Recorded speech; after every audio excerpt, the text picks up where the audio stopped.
Have you ever seen someone get treated like they didn't matter, only to surprise everyone in the most unexpected way?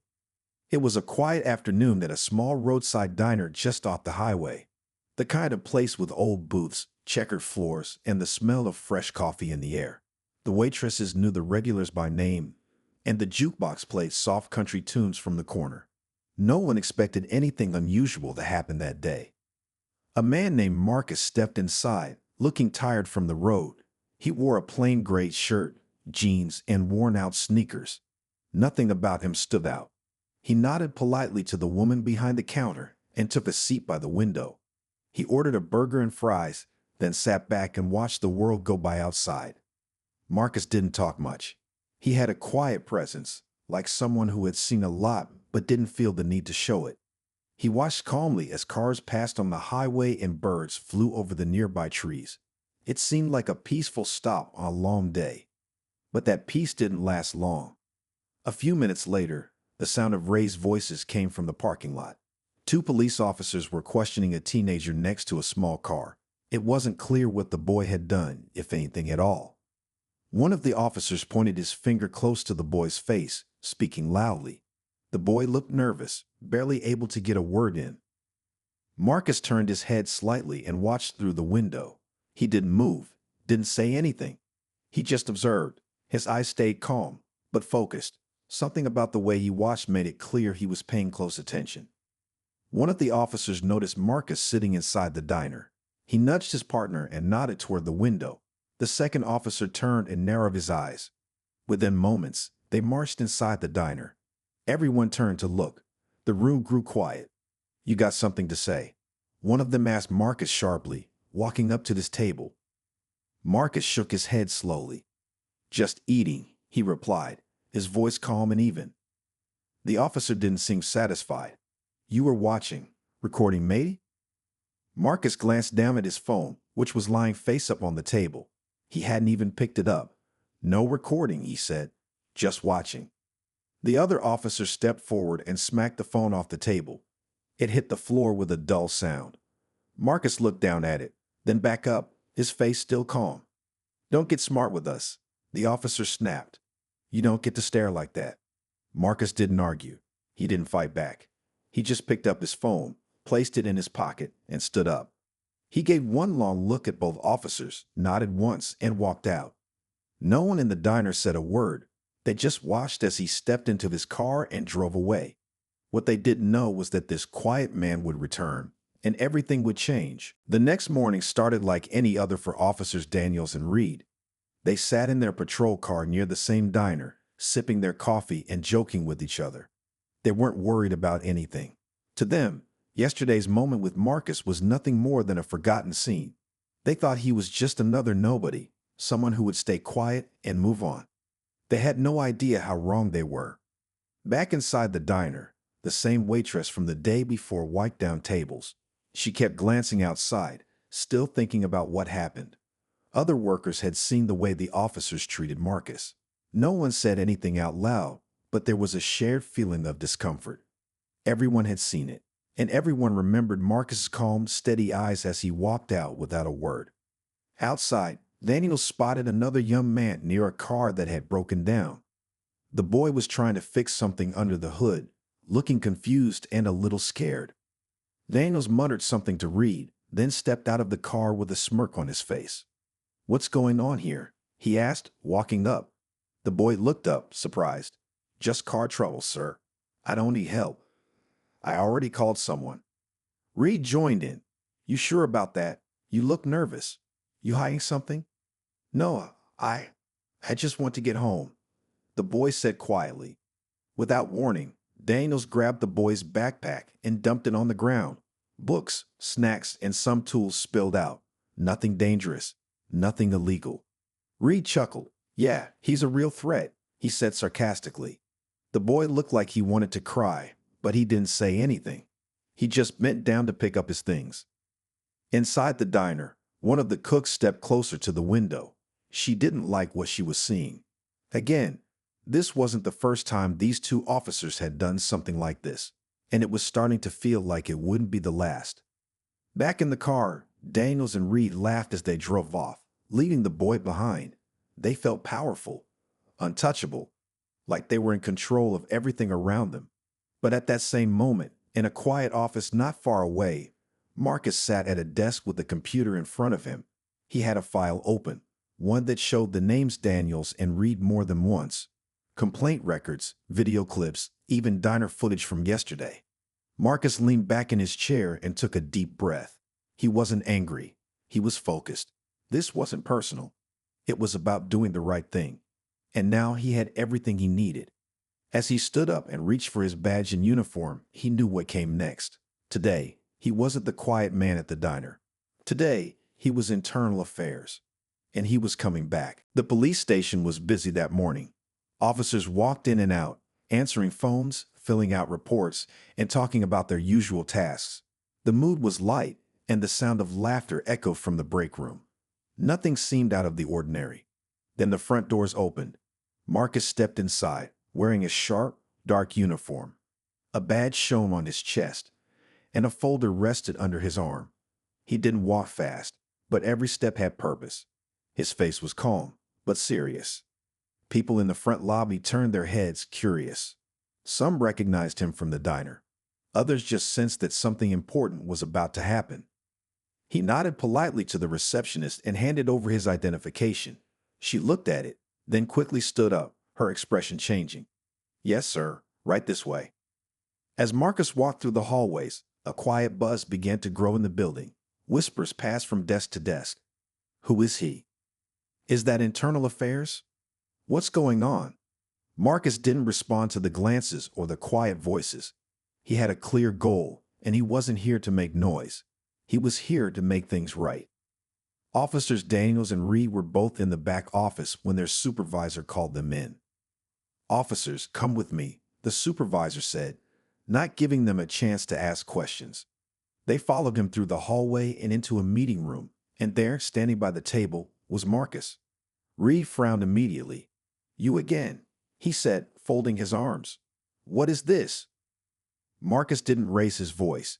He simply opened the folder on the table and began placing documents down. "Security footage from the diner," he said. "Incident reports from the last 3 months, witness statements, complaints filed by civilians." Daniels took a step back. "Wait, are you serious?" Marcus looked them both in the eye.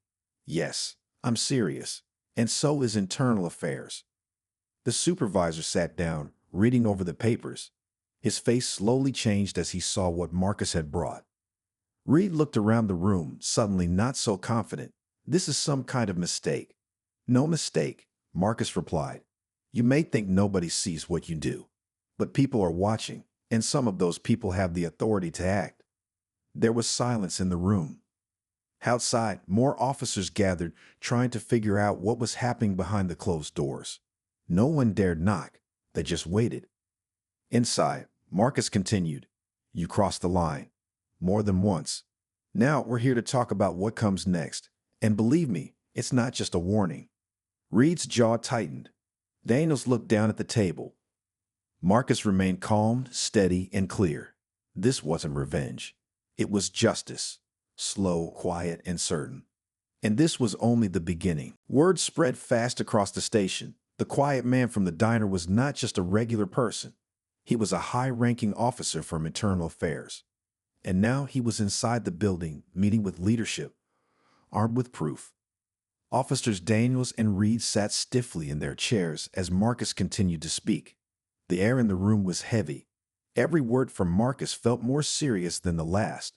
"You've been warned before," Marcus said, sliding another document across the table. "There were reports. Some were ignored, some were buried, but we have everything now." Daniels looked nervous. He tapped his fingers on the table, trying to stay calm.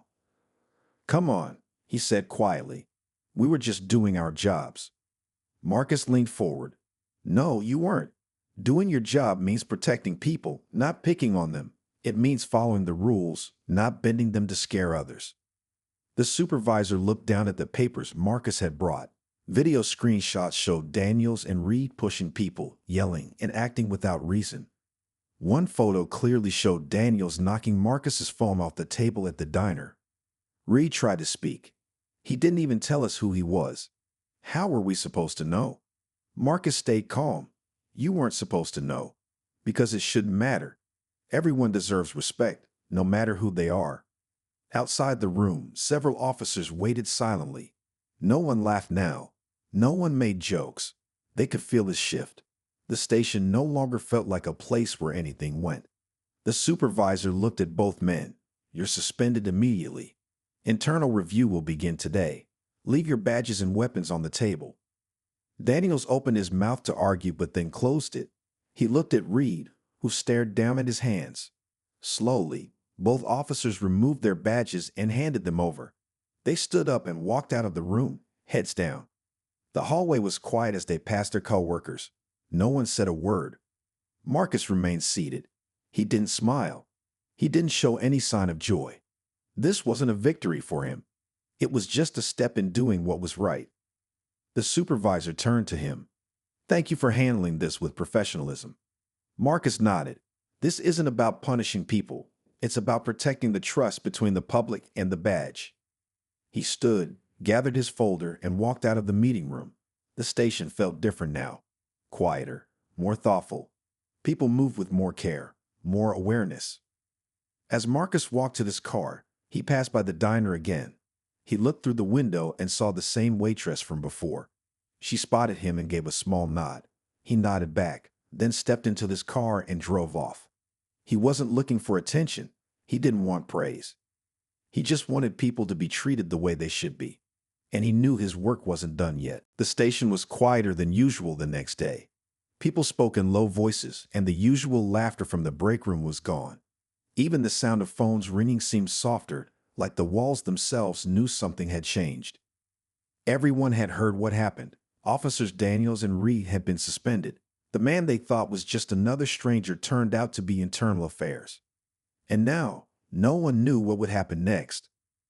In the locker room, two younger officers sat on a bench, tying their boots. Did you see the look on Reed's face? One of them asked. Yeah, the other replied. I've never seen him that quiet before. They didn't sound happy. They weren't mocking anyone. They were thoughtful, almost nervous, because deep down, they all knew that what had happened was a warning, not just for Daniels and Reed, but for anyone who had forgotten what the badge really meant. In the captain's office, a meeting was already underway. Marcus had returned, this time with more files and a clear plan. It's not just about punishment, Marcus said, looking around the room. It's about rebuilding trust. The community watches us, and we need to earn their respect again. The captain nodded. We've gotten too relaxed. Some people stopped following the rules. We need to fix that. Marcus opened a folder and slid it across the table. I put together a plan for training and review. It's time to clean things up, not just here, but in every part of this district. Outside the office, some officers watched Marcus through the window. None of them said anything, but there was a quiet respect in their eyes. Many had misjudged him. They had seen him as a quiet man with no power. Now they saw something else, someone who believed in doing what was right, even when it wasn't easy. Later that day, Marcus walked through the station halls, checking in with officers one by one. He didn't lecture them. He asked questions, listened, and gave advice. Some officers thanked him. Others looked unsure. But one thing was clear. Everyone was paying attention now. If you're still with this story, don't forget to hit subscribe for more true and powerful moments like this. That afternoon, Marcus stopped by the diner again. This time, he was in uniform. When he walked in, the room fell quiet for a moment. Then the waitress smiled and gave a small wave. He took the same seat by the window and ordered the same meal. A few minutes later, the cook stepped out from the kitchen and said, "Thanks for coming back." Marcus nodded. Sometimes you have to return to the place where it started to make sure it ends the right way. He looked out the window, his plate untouched for now. The road stretched far in both directions. There was still work to do. But for today, he had brought a small piece of balance back to one corner of the world. The news of what happened at the station didn't stay inside it for long. By the end of the week, people in the community had started talking. It wasn't loud or angry at first, just quiet conversations in barbershops, grocery stores, and church parking lots. "Did you hear about those two officers getting pulled?" someone would ask. "Yeah, I heard a man from Internal Affairs showed up without warning, cleaned house." The people remembered the diner incident too. Some had seen it with their own eyes. Others had heard from friends or family. And now, for the first time in a while, people felt like someone was actually watching the watchers. Across town, Marcus sat in a community meeting at a local center. The room was filled with folding chairs, coffee pots, and tired faces. People came not because they were angry, but because they were ready to speak. An older man stood up first. "I've lived here for 40 years," he said, "and I've seen officers do good things. But I've also seen people pushed around, and when we talk, it feels like no one listens." Marcus nodded. "I'm here to listen, and more than that, I'm here to report. This time, your voices matter." A woman near the back raised her hand. "How do we know this isn't just another visit with no change?" Marcus didn't speak right away. Then he said, "Because this time, the change already started. Officers have been suspended. Reviews are happening, and more will follow if needed." The room grew quiet for a moment. Then another person spoke, and another. The meeting lasted nearly 2 hours. Stories were shared, some painful, some hopeful, but all of them were real. After the meeting, Marcus stayed behind to shake hands and answer questions. A few people thanked him. Others gave him more names, stories, or suggestions. He took notes without interrupting. As the room emptied, Marcus stood near the door, watching the last few people leave. A young man who had stayed silent most of the evening walked up to him. "I saw what happened at the diner," the young man said. "You didn't yell. You didn't fight. But you still stood up. That meant something." Marcus nodded. Sometimes the quietest actions speak the loudest. The next morning, Marcus returned to the station with everything he had collected: notes, concerns, even recordings from the meeting. He placed them on the captain's desk. "We've got work to do," Marcus said. The captain looked at the papers. "Are we ready for it?" "We have to be," Marcus answered, "because the people are watching now, and they won't forget." He turned and walked down the hallway. This wasn't just about fixing two officers. It was about rebuilding a broken bridge between the badge and the people. And that bridge had just begun to rise again. Inside the station, things were not the same anymore. Officers walked with more care. They checked their actions twice before speaking or stepping into a situation. The changes were small at first, but they were steady, like quiet waves washing away old habits. Marcus met with the training officers in a small room near the back. He placed a list on the table. "This is a new code of conduct," he said. "It's based on respect, fairness, and accountability. It's not just for show. It must be followed." The trainers glanced at the list. One of them raised a brow. "Some officers won't like this." Marcus nodded. Change is never easy, but this isn't about comfort. It's about doing what's right. Soon, the officers began their retraining. Everyone, from rookies to veterans, had to take part. They watched real footage, including clips of the diner incident. Some looked away. Others watched in silence, their faces heavy with thought. After the session, a younger officer approached Marcus. "I didn't know things had gotten so bad," he said. Marcus looked at him. "Most people don't, until it's too late. But now you do. And now it's your job to help make it better." That same day, Marcus joined a patrol unit on their afternoon rounds, not to command, but to observe. The officers moved through the streets more carefully now. When they stopped someone, they listened first. They explained their actions, and they walked away with fewer arguments and more understanding. At a small park, they saw a boy playing with a ball near the road. The ball rolled into the street, and the boy chased after it. An officer quickly stepped in, pulling him back just in time. His mother ran over, scared and out of breath. "Thank you," she said, holding her son's hand. The officer smiled gently. "Just doing my job, ma'am." Marcus stood nearby, watching. This was the kind of moment he hoped to see more of. Not loud, not flashy, just simple, honest service. Later, back at the station, the captain walked up to Marcus. "The mood's different," he said.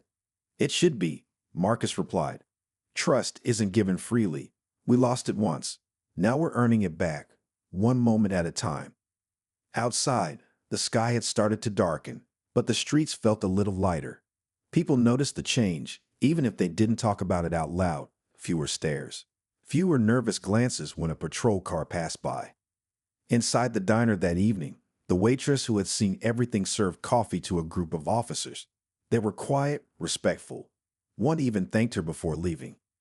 She smiled softly and looked out the window, remembering that first day when Marcus had walked in as just another customer.